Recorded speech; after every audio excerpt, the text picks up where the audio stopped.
Assalamualaikum warahmatullahi wabarakatuh. Shalom Om Swastiastu, Namo Buddhaya dan salam kebajikan. Salam sejahtera buat kita semua. Kami ucapkan terima kasih kepada Ibu Umya Sabrina sebagai dosen pengampu mata kuliah Statistika Bisnis Lanjut pada semester 4 ini. Kami dari kelompok 5 akan mempresentasikan jurnal mini riset kami dengan judul Analisis Faktor Perilaku Konsumen dan Keputusan Pembelian dalam Lingkungan Harga Dinamis Pengguna Shopee di Kota Batam.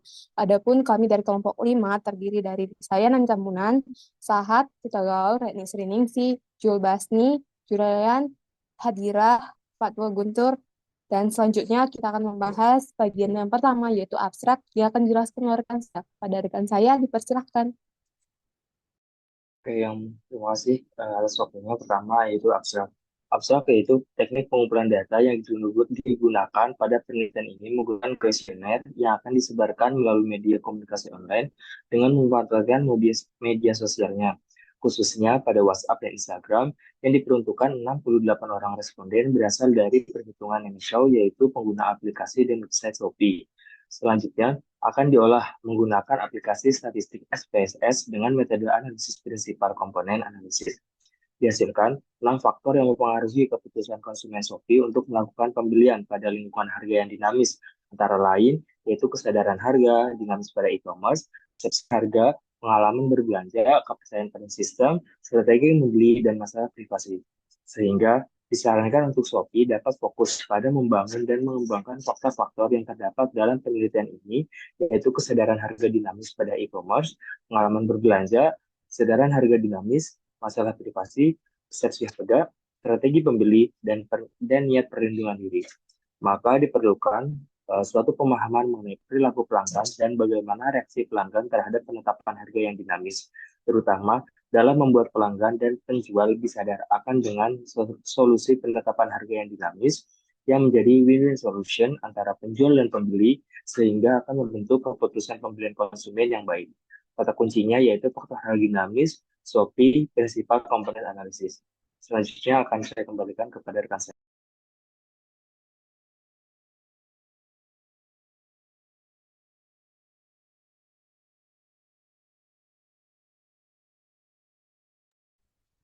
Baik, terima kasih kepada Mas Riba. Selanjutnya ada pendahuluan. Pertumbuhan e-commerce di Indonesia telah membawa perubahan signifikan dalam perilaku konsumen yang kini lebih memilih berbelanja online dibandingkan di toko fisik. Berdasarkan data dari Badan Pusat Statistik atau BPS tahun 2020, sebanyak 45,31% bisnis mulai melakukan penjualan online sejak 2017, dengan konsumen senior menjadi segmen terbesar 53,10%. E-commerce terbukti efektif dalam meningkatkan penjualan dan komunikasi antara bisnis dan pelanggan. Jumlah pengguna internet di Indonesia telah mencapai 150 juta atau 55,9% dari populasi. Ini menciptakan peluang besar bagi bisnis untuk menggunakan internet sebagai saluran termasuk situs web dan media sosial seperti Facebook, Instagram, dan Twitter. Pemerintah Indonesia berkomitmen untuk meningkatkan penggunaan e-commerce di sektor usaha mikro, kecil, dan menengah atau yang bisa disebut UMKM dengan target mencapai 80 juta UMKM. Desain produk e-commerce yang berkualitas dengan menggunakan metode KNC engineering dapat meningkatkan kepuasan dan persepsi konsumen. Shopee yang diluncurkan di Singapura pada 2015 oleh Chris Feng menjadi e-commerce yang paling populer di Indonesia. Pada Q 2020, Shopee mencatat sekitar 130 juta dengan transaksi rata-rata 2,8 juta transaksi per hari. Shopee berhasil menarik konsumen dengan berbagai promosi menarik seperti voucher, event 99, gratis ongkir, dan cashback. Meski meski UMKM menyadari manfaat e-commerce, banyak yang belum memanfaatkannya secara optimal. Shopee telah melaporkan pencapaian signifikan, termasuk 80 juta pengguna aktif pada 2017 dan total GMV sebesar 2,7 miliar pada 2018.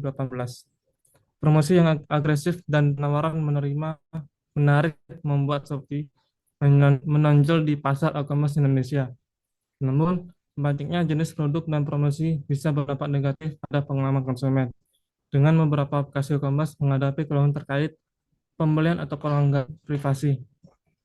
Penelitian ini penelitian ini akan mengkaji perilaku konsumen mahasiswa Politeknik Negeri Batam untuk memahami lebih dalam pengalaman belanja online mereka dan mengidentifikasi kendala yang dihadapi. Dengan demikian dapat diperoleh wawasan untuk bagaimana e-commerce dapat lebih efektif memenuhi kebutuhan dan ekspektasi konsumen di masa depan. Selanjutnya saya sarankan kepada rekan saya. Selanjutnya ada landasan teori. Yang pertama pemasaran. Dalam konteks pemasaran yang didefinisikan oleh Coulter dan Armstrong sebagai kegiatan ekonomi untuk menciptakan nilai dan membangun hubungan kuat dengan pelanggan. Shopee telah membuktikan diri sebagai e-commerce yang berkembang pesat sejak memasuki pasar Indonesia pada tahun 2015 dengan pencapaian luar biasa berupa 1,5 juta transaksi dalam 24 jam pada tahun 2018. Keunggulan Shopee terletak pada pengalaman belanja online yang mudah dan efisien, didukung oleh aplikasi yang user-friendly untuk pencarian, pemesanan, dan pembayaran, serta menawarkan beragam kategori produk dalam satu platform dengan harga kompetitif dan promosi menarik, ditambah sistem pembayaran yang aman dan kebijakan perlindungan konsumen yang kuat. Strategi pemasaran Shopee yang efektif meliputi promosi dan voucher menarik seperti gratis ongkir dan cashback, pemanfaatan influencer dan media sosial untuk iklan, serta fokus pada kepuasan pelanggan. Namun, tantangan e-commerce seperti kebingungan konsumen akibat banyaknya pilihan produk dan promosi, kebutuhan untuk meningkatkan penanganan keluhan pelanggan, serta pentingnya spesifikasi produk yang jelas untuk meningkatkan kepercayaan konsumen, tetap menjadi aspek yang perlu diperhatikan dalam upaya mempertahankan posisi kompetitif di pasar yang dinamis ini. Selanjutnya ada perilaku konsumen. Perilaku konsumen yang didefinisikan sebagai kegiatan dan keputusan konsumen dalam pembelian dan konsumsi produk atau jasa yang diinginkan, memiliki karakteristik unik dan berbeda antar individu, serta membentuk sikap dalam pengambilan keputusan pembelian. Dalam konteks ini, terdapat 4 jenis perilaku pembelian konsumen yang signifikan. Yang pertama, perilaku pembelian kompleks dengan keterlibatan tinggi dan perhatian terhadap perbedaan merek. Yang kedua, perilaku pembelian pengurangan disonansi yang melibatkan konsumen secara intensif namun kurang memperhatikan perbedaan merek. Yang ketiga, perilaku pembelian kebiasaan dengan keterlibatan rendah dan kecenderungan pada produk serta merek tertentu. Dan yang keempat, perilaku pembelian mencari keragaman yang ditandai dengan keterlibatan rendah namun kesadaran akan perbedaan merek yang signifikan, mendorong konsumen untuk membandingkan dan mencoba merek baru. Pemahaman mendalam tentang variasi perilaku pembelian ini menjadi krusial bagi para pemasar dalam merancang strategi pemasaran yang efektif dan terpersonalisasi, disesuaikan dengan karakteristik spesifik dari konsumen target mereka sehingga dapat mengoptimalkan pendekatan pemasaran dan meningkatkan efektivitas kampanye promosi. Berikutnya akan dilanjutkan kepada rekan saya. Selanjutnya ada proses keputusan pembelian. Proses keputusan pembelian konsumen merupakan proses integratif yang menggabungkan informasi sikap untuk mengevaluasi dua atau lebih perilaku dan memilih salah satunya. Adapun 6 subbab keputusan yang dilakukan oleh pembeli, yaitu kategori produk. Konsumen mengambil keputusan berdasarkan berbagai aspek, kemudian pilihan merek, pilihan distributor, waktu berbelanja, jumlah pembelian, metode pembayaran, dan proses keputusan pembelian merupakan proses psikologis mendasar yang berperan penting dalam memahami bagaimana konsumen sebenarnya mengambil keputusan pembelian. Adapun 5 keputusan pembelian menurut Kotler dan Armstrong, yaitu identifikasi kebutuhan, kemudian mencari informasi tentang pelanggan dan penjual yang tertarik untuk mengetahui lebih lanjut tentang produk, kemudian mengevaluasi alternatif keputusan pembelian, kemudian yang terakhir ada perilaku pasca pembelian dengan kepuasan atau ketidakpuasan terhadap produk yang dibeli atau yang diterima. Selanjutnya, ada faktor keputusan pembelian yang akan dijelaskan oleh rekan saya. Baik, terima kasih atas waktunya. Selanjutnya saya akan menjelaskan tentang faktor keputusan pembelian. Menurut Supriyanto et al., mengungkapkan bahwa keputusan pembelian merupakan pemilihan tindakan antara dua maupun lebih alternatif pilihan yang mengharuskan pihak membuat keputusan. Hasil penelitian menunjukkan bahwa terdapat faktor yang secara signifikan mempengaruhi perilaku konsumen dan keputusan pembelian dalam lingkungan harga dinamis pengguna Shopee di Kota Batam. Yang pertama, pengalaman berbelanja. Pengalaman berbelanja yang positif seperti kemudahan penggunaan aplikasi, proses checkout yang cepat, dan layanan pelanggan yang baik dapat meningkatkan kepercayaan konsumen dan mendorong mereka untuk membeli produk di Shopee. Yang kedua, kesadaran harga dinamis. Kesadaran konsumen tentang sistem harga dinamis Shopee dapat mempengaruhi keputusan pembelian mereka. Yang ketiga, masalah privasi. Kekhawatiran konsumen tentang privasi data mereka yang dapat menjadi penghalang bagi mereka untuk berbelanja di Shopee. Maka dari itu, Shopee perlu memastikan bahwa data konsumen dilindungi dengan baik dan digunakan secara bertanggung jawab. Yang keempat, persepsi harga. Persepsi konsumen tentang harga produk di Shopee dapat mempengaruhi keputusan pembelian mereka. Konsumen yang menganggap harga produk di Shopee lebih murah dibandingkan platform lain akan memilih untuk berbelanja di Shopee. Yang kelima, strategi membeli. Konsumen yang memiliki strategi membeli yang jelas, seperti membandingkan harga produk di berbagai platform e-commerce sebelum membeli, kemungkinan akan mendapatkan harga terbaik dan membuat keputusan pembelian yang lebih rasional. Yang keenam, niat pembalasan. Pengalaman berbelanja konsumen di platform e-commerce dapat mempengaruhi keinginan mereka untuk memberikan ulasan dan testimoni. Konsumen yang merasa puas dengan pengalaman berbelanja mereka lebih cenderung memberikan ulasan positif dan begitupun sebaliknya. Yang ketujuh, niat perlindungan diri. Niat konsumen untuk melindungi diri dari penipuan dan transaksi yang tidak aman dapat mempengaruhi keputusan pembelian mereka. Gambar di bawah merupakan kerangka pemikiran perilaku konsumen seperti yang saya jelaskan tadi. Selanjutnya saya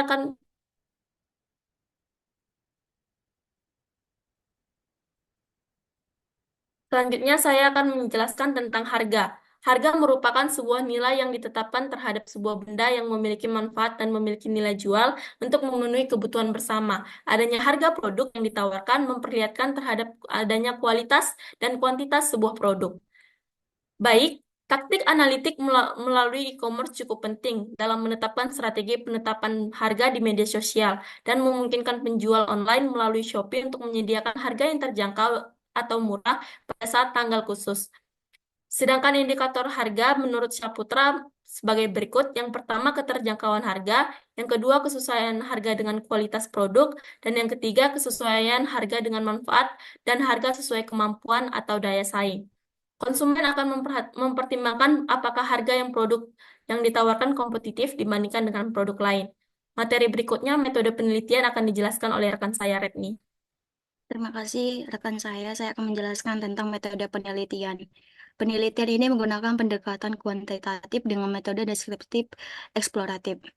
Metode deskriptif eksploratif dipilih untuk menggambarkan dan menganalisis faktor-faktor yang mempengaruhi perilaku konsumen dan keputusan pembelian dalam lingkungan harga dinamis penggunaan Shopee di Kota Batam. Penggunaan sampelnya dengan non-probability sampling dengan metode proportive sample. Dengan jumlah sampel 68 responden ditentukan berdasarkan perhitungan menggunakan rumus Lemaitre dengan tingkat kepercayaan 90% dan margin of error 10%. Populasi dan sampel. Populasi dan sampel penelitian ini adalah seluruh penggunaan Shopee di Kota Batam. Yang pertama, masyarakat umum yang aktif menggunakan aplikasi Shopee. Yang kedua, berdomisili di Kota Batam. Jumlah sampel 68 responden. Ditentukan berdasarkan perhitungan menggunakan rumus Lemaitre dengan tingkat kepercayaan 90% dan margin of error 10%. Rumus Lemaitre Z sama dengan 1,645, Z-score dengan kepercayaan 90%. P-nya 0,5, estimasi proporsi populasi. Yang E-nya 0,1, margin of error. Nah, totalnya itu 67,5. Kesimpulan dari 67,5 itu adalah dengan tingkat kepercayaan 90% dan margin of error 10%. Ukuran sampel yang dibutuhkan adalah sekitar 68 penggunaan Shopee. Instrumen penelitiannya berdasarkan kuesioner yang diuji validitas dan reliabilitas sebelum digunakan. Prosedur penggunaan datanya menggunakan Google Form.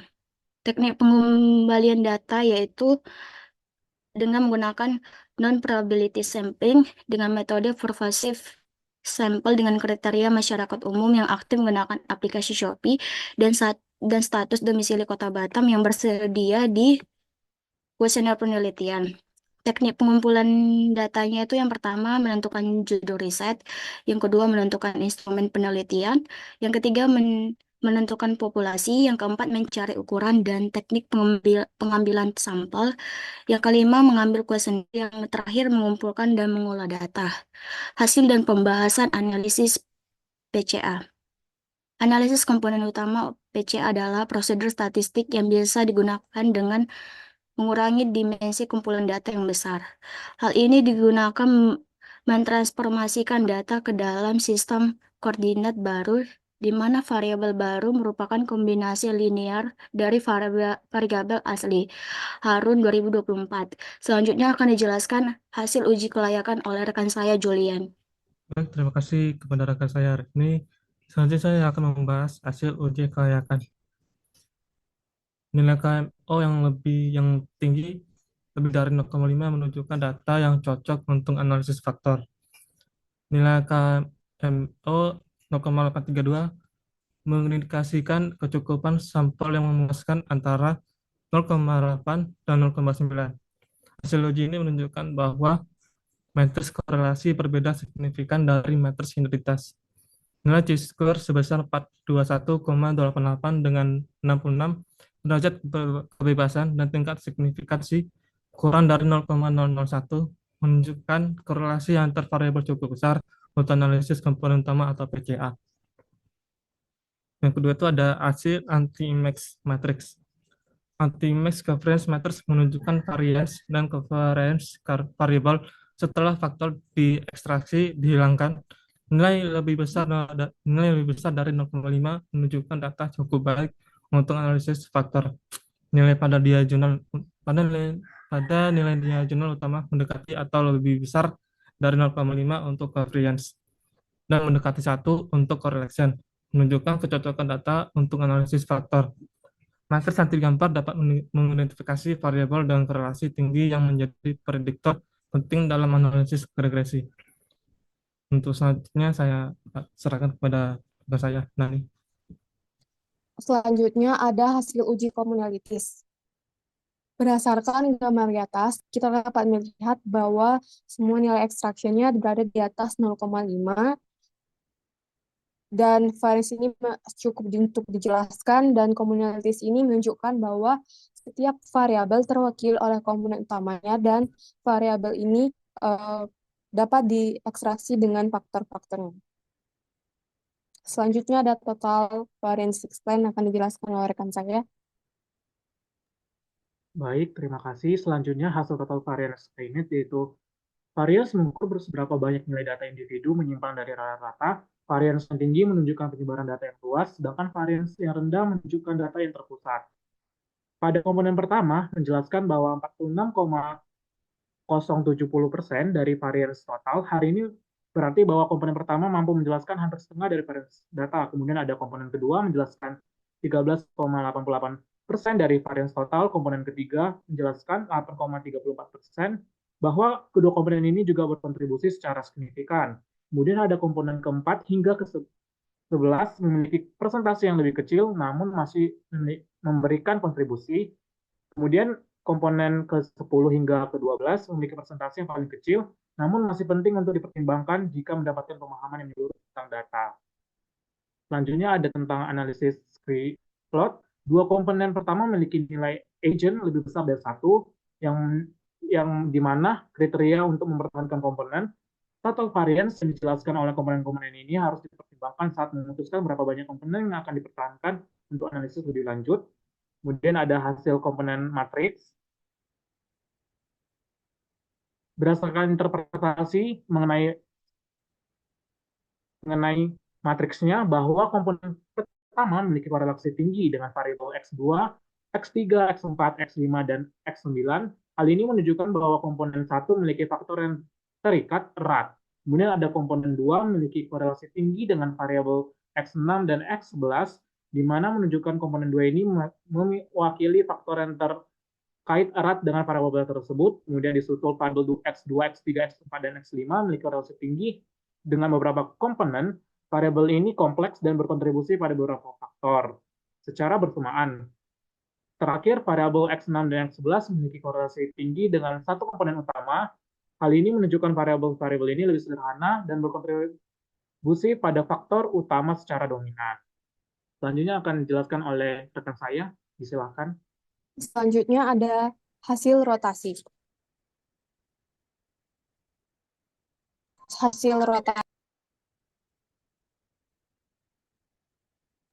Hasil rotasi yaitu yang pertama PC1 kemungkinan mewakili satu dimensi laten dalam data, di mana X1 dan X2 adalah variabel yang paling terkait dengan dimensi ini. Selanjutnya itu ada PC2, di mana X3 dan X4 adalah variabel yang paling terkait dengan dimensi ini.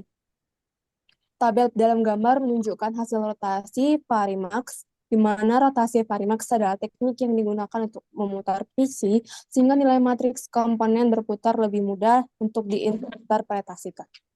Dan yang selanjutnya itu ada transform matriks. Dalam transform matriks ini terdapat bahwa X1 itu memiliki nilai tinggi untuk PC1 dan variabel X2 dan X3 memiliki nilai tinggi untuk PC2. Sehingga dapat diinterpretasikan bahwa PC1 mewakili X1 sebagai variabel yang terkait dengan dimensi ini, dan PC2 terdapat X2 dan X3 sebagai variabel yang paling terkait dalam dimensi ini. Dalam matriks transformasi, dapat memberikan informasi yang berharga tentang struktur laten pada data, hubungan antar variabel, dan interpretasi tentang PC. Selanjutnya ada hasil analisis PCA yang akan dijelaskan oleh rekan saya. Kepada rekan saya, persilakan. Tabel 1 mengenai hasil principal component analysis, di mana faktor 1 mengenai kesadaran harga dinamis pada e-commerce terdapat pada variabel yang pertama. Kemudian ada faktor 2 mengenai persepsi harga yang terdapat di variabel 2, 3, dan 4. Kemudian faktor 3 mengenai pengalaman berbelanja ada di variabel X5 dan X6. Selanjutnya ada faktor 4 mengenai kepercayaan sistem yang berada di variabel 7 dan 8. Kemudian faktor 5 strategi membeli di variabel 9 dan 10. Dan yang terakhir faktor 6 mengenai masalah strategi ada di variabel 11 dan 12.